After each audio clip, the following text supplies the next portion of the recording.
Оғыз қалыңыз қалай? Құдайға шүкір, бауырым, өзіңіз қалайсыз? Жақсы. Мен сізге хабарласқан себебім ана сіздің YouTube арнаңыздан флешмобын көрдім да түрк жастарының. Аха. Осыған қатысты бір пікір алайын деп едім, бір ақпарат жазғанға. Жалпы ол флешмобты кім ұйымдастырды? Ол бастама қалай көтерілді?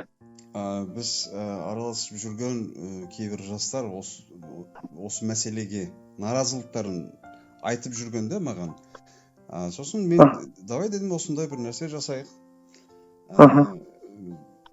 Маған жіберіңдер дедім барлық видеоларды, осындай орындатайық. Енді бәріміз сөзіміздің соңында Қазақстан жалғыз емес, Ресей қолымды Қазақстаннан тарт деп айтайық деп келістік. Арасында қазақша білетін достарымыз да болды.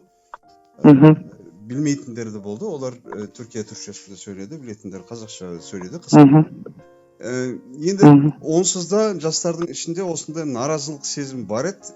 Олар ренжіп жүрген Ресейдің кейбір депутаттарының осындай мәлімдеме жасап, қазақтың тәуелсіздігін, территориялық тұтастығын қорлағаны оларға қатты тиіп жатқан. Бұрындағы мәлімдемелерге байланысты ғой, әрине. Енді оларды біліп те көріптер жоқ ғой. Енді ол Түркияның қай азаматы естісе, осыған наразы болады. Тек қана осы жерде сөз сөйлеген 15-16 жігіт қыздар емес, көшеде қай азаматты ұстасаңыз, Ресей осындай айтып жатыр екен, біздің бауырлас мемлекетке көз тігіп, жерін сұрап жатыр екен деп айтсаңыз, бәрі де, біздің 80 миллион азаматымыздың бәрі де дәл осындай сөздерді айтатын еді бәрібір. Бұлардың ішіне бір таңдап, бір 15-16 жастың пікірін жариялады. 80 миллион түрікке осы ойда дейсіз ғой? Еш күмәніңіз болмасын. Өйткені, сіз білесіз ба, бізде де мысалы үшін патриот азаматтар бар, онша патриот емес азаматтар бар. Әр елде болады, бірақ бізде кішкентай кезімізден бастап біздің атамекен Қазақстан деп үйретеді, ата-аналар. Ең сауатсыз отбасында да біздің көшіп келген жеріміз, біздің шыққан тегіміз осы орталық Азия, Қазақстан деп бізге үйретеді. Біз ең сауатсызынан дейін барлық Түркияның азаматтары осыны білгеннен кейін Қазақстанды өзінің қасиетті жері ретінде көріп өседі. Сондай болғаннан кейін әрине оған бір қиыншылық туғанда, немесе қазақтың тәуелсіздігін, аумақтық тұтастығын қорлауға дайындалып жатқан біреулерді естісе, әрине өз баласын сөккендей біреу, өзінің әкесін боқтағандай ашуланады, оған наразылығын білдіреді. Енді Құдай сақтасын әрине, бірақ та бір соғыс болатын болса, болашақта, Алла сақтасын одан. Түркияның 80 миллион азаматы ерікті түрде мен әскер қатарына аттанатынына еш күмәнім жоқ. Мен гарантия беремін бәріне. Әрине соғыстан Алла сақтасын. Бірақ ондай қиыншылық күндер туса, сұрамай-ақ Түркияның барлық азаматтары Қазақстанның жерін қорғауға дайын екенін қазақ бауырларымыздың білу керек. Оғыз мырза, мысалы ресми органдар және түрік баспасөзі осыған қатысты не айтып жатыр? Мысалы ресми органдар дегенде түрік депутаттары, министрлері, саяси партиялары. Енді Түркияның көптеген министр естімеппін, бірақ депутаттары осыған қарсы дәл осындай наразылық білдіргенін білемін. Енді бауырлар дәл осындай күнде керек қой. Тойға шақырсаң бәрі келеді. Тамаққа шақырсам бір ас берем десем бәрі келеді ғой, біздің жеке өмірімізде де солай ғой. Бірақ біз жеке адамдар ретінде қиналсақ, айналамызда адамдардың азайып кеткенін байқаймыз да бірден.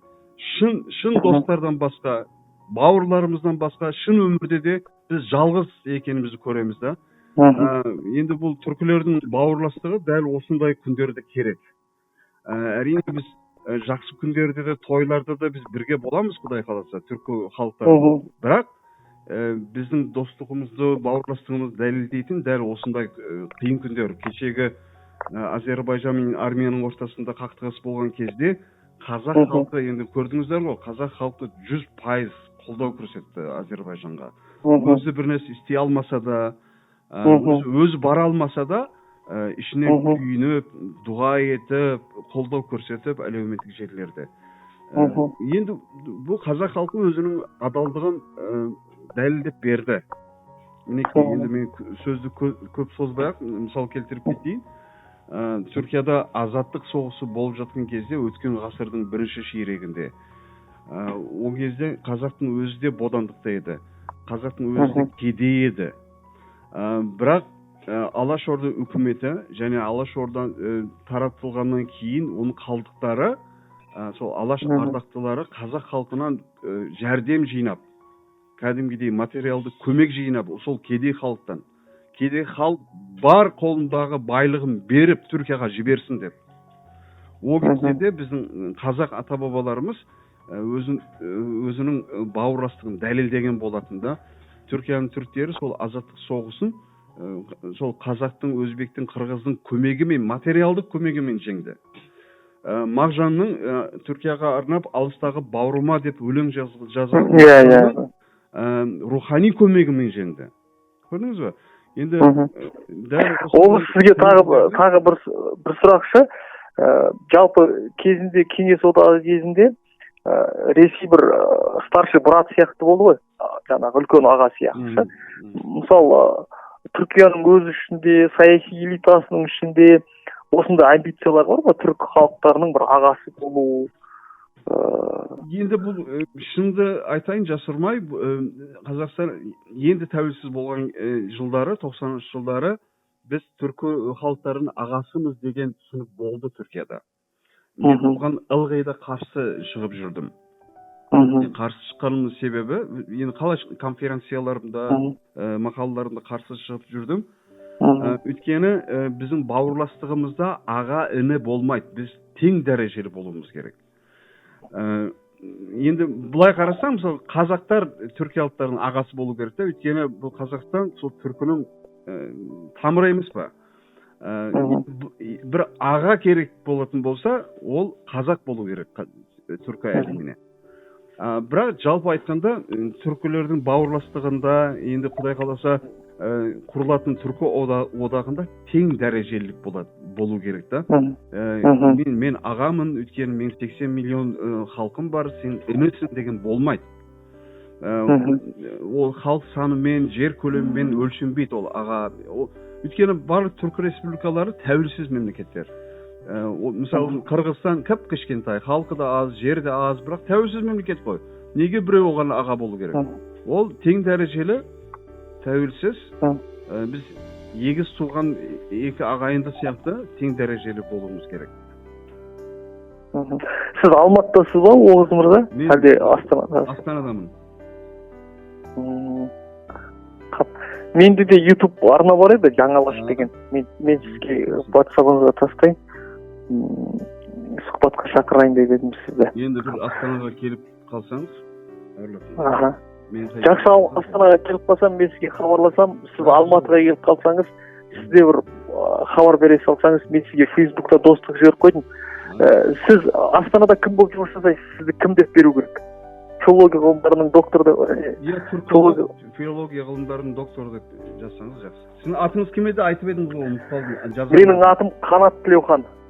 Жақсы Оғыз мырза, пікіріңізге рахмет. Сізге сілтемеге салып беремін материалды. Жақсы, сау болыңыз.